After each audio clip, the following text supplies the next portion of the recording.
Israel और Hamas के बीच जारी संघर्ष को 1 साल पूरा हो गया है। हालांकि इसके खत्म होने के किसी भी तरह के कोई भी आसार नजर नहीं आ रहे हैं। बीते साल 7 अक्टूबर 2023 को इस युद्ध की शुरुआत हुई थी, जब हमास ने इजराइल पर हमला किया था। इसके बाद से इजराइल ने हर दिन गाजा और फिलिस्तीन के सीमा क्षेत्रों पर हमला किया है। हमास के ठिकानों के अलावा इजरायली सेना लेबनान पर भी हमला कर रही है।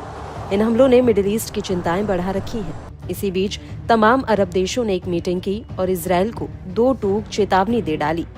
जी हां, सऊदी अरब के क्राउन प्रिंस मोहम्मद बिन सलमान ने रियाद में अरब और मुस्लिम नेताओं के शिखर सम्मेलन के उद्घाटन पर मांग की है कि इजराइल गाजा और लेबनान में अपने हमले को तुरंत रोके।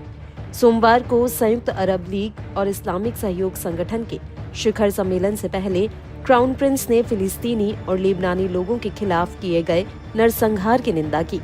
उन्होंने इजराइल से आक्रामकता के किसी भी और काम से बचने की अपील की और दुनिया भर के देशों से फिलिस्तीनी राज्य को मान्यता देने की भी अपील की। अरब लीग के महासचिव अहमद अबुल घीत ने भी गाजा और लेबनान में इजराइल के सैन्य अभियान की निंदा करने में सऊदी अरब के क्राउन प्रिंस का साथ दिया और कहा कि फिलिस्तीनी लोगों की दुर्दशा को शब्दों में बयां नहीं किया जा सकता। अबुल घीत ने कहा कि फिलिस्तीनी लोगों के खिलाफ इजराइल द्वारा की गई कार्रवाई स्थायी शांति हासिल करने के प्रयासों को कमजोर कर रही है।